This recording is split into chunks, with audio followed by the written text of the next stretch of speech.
بسم اللہ الرحمن الرحیم۔ السلام علیکم ورحمۃ اللہ وبرکاتہ۔ بچوں، آج ہم اسلامیہ جماعت 11ویں اس کا باب دوم اور اس کا دوسرا سبق رسالت محمدی صلی اللہ علیہ وسلم کی خصوصیات کے بارے میں پڑھنے جا رہے ہیں۔ تو سب سے پہلے رسالت کا معنی مفہوم، اس کے بعد وحی کی تعریف اور پھر اس کی اقسام کے بارے میں پڑھیں گے آج کے لیکچر میں۔ تو سب سے پہلے رسالت کسے کہتے ہیں؟ رسالت کا جو لغوی مطلب ہوتا ہے وہ کیا ہے؟ پیغام پہنچانا، پیغام سنانا، خبر دینا۔ یہ تمام معنی کیا ہیں؟ رسالت کے ہیں۔ اسی طرح اصطلاحی یا اس کی جو تعریف ہے وہ کیا ہے؟ اس کی تعریف عموماً بڑے الفاظ میں ہوتی ہے، ہر طرح کی ہو سکتی ہے۔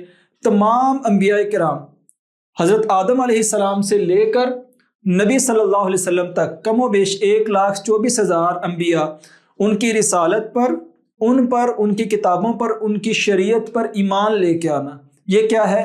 تو ہی رسالت ہے۔ لیکن ہم عمل صرف رسول اللہ صلی اللہ علیہ وسلم کی رسالت پر کریں گے، لیکن رسالت کی جو تعریف کیا ہے کہ ہم تمام انبیاء پر ایمان لے کے آتے ہیں۔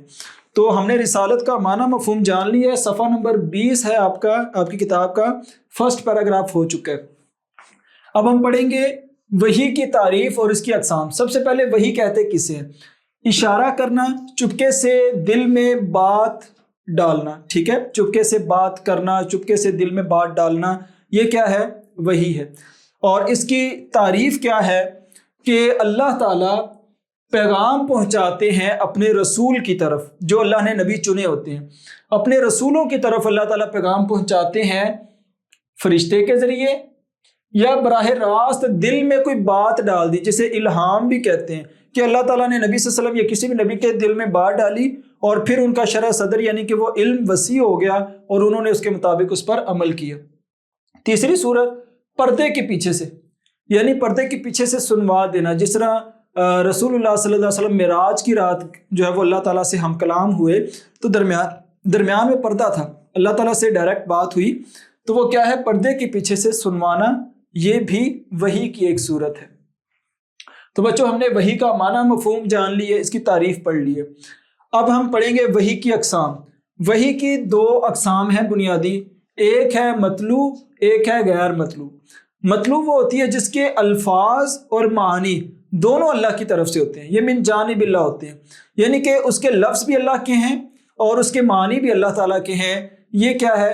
قرآن مجید کی صورت میں، اور اس کی تلاوت کا حکم دیا گیا، ٹھیک ہے؟ اس کی تلاوت کا حکم ہے۔ غیر مطلوب کون سی وحی ہوتی ہے؟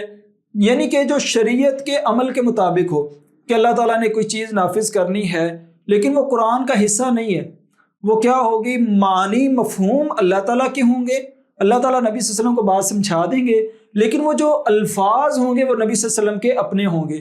آپ صلی اللہ علیہ وسلم یہاں دیکھ لیں، مفہوم اللہ تعالیٰ کا، الفاظ اور افعال رسول اللہ صلی اللہ علیہ وسلم کے ہوں گے، یعنی یا تو آپ صلی اللہ علیہ وسلم ان مفاہیم کے مطابق کر کے دکھائیں گے یا آپ صلی اللہ علیہ وسلم ان کو ایکسپلین کریں گے، اس کی وضاحت کریں گے اپنے الفاظ میں۔ تو یہ ہو گئی وحی غیر مطلوب، ٹھیک ہے؟ اس کی مثال صحیح بخاری صحیح مسلم میں عبداللہ بن عباس رضی اللہ تعالیٰ عنہما بیان کرتے ہیں کہ رسول اللہ صلی اللہ علیہ وسلم نے فرمایا کہ اللہ تعالیٰ فرماتے ہیں جو ایک نیکی کرتا ہے، ابھی نیت کرتا ہے، اس کی نیکی لکھی جاتی ہے، جو کر لیتا ہے اس کی 10 نیکیاں ہو جاتی ہیں، اور اگر اس کی نیت اچھی ہے تو 70 ہو جاتی ہیں، اور اگر اور اچھی ہے تو 700 بھی ہو سکتی ہیں۔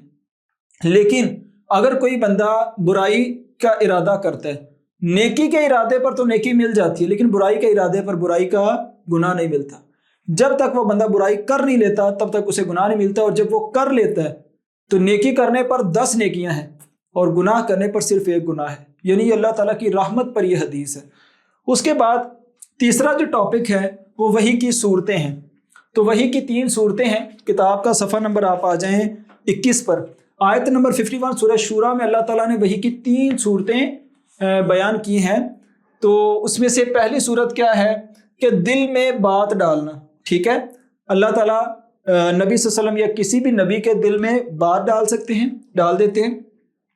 دوسرا پردے کے پیچھے سے بات کرنا، ٹھیک ہے؟ جس طرح اللہ تعالیٰ نے کوہ طور پر موسیٰ علیہ السلام سے بات کی، اور اسی طرح نبی صلی اللہ علیہ وسلم سے معراج کی رات بات کی، اور اسی طرح فرشتے کے ذریعے، جس طرح تمام نبیوں پر حضرت جبریل علیہ السلام فرشتے کے ذریعے جو ہے وہ اللہ تعالیٰ نے اپنا پیغام پہنچایا۔ تو ٹوٹل یہ 3 صورتیں ہیں، آپ نے یاد رکھنی ہے۔ تو بچوں، ابھی تک ہم نے اپنے لیکچر میں رسالت کا معنی مفہوم، وحی کا معنی مفہوم، وحی کی 2 اقسام اور وحی کی صورتیں یہ پڑھ لی ہیں۔ یقیناً آپ کو سمجھ آ گیا ہوگا لیکچر۔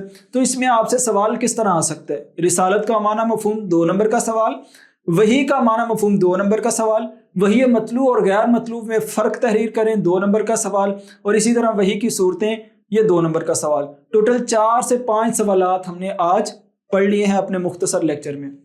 اپنا خیال رکھیں۔ یقیناً آپ کو لیکچر سمجھ آیا ہوگا، آپ نے پچھلی ویڈیوز کو بھی سننا ہے اور آئندہ ویڈیو کو بھی آپ نے دیکھنا ہے تاکہ آپ کو سبق اچھے سے سمجھ آ جائے۔ تو اپنا خیال رکھیں۔ اللہ حافظ۔ السلام علیکم ورحمۃ اللہ وبرکاتہ۔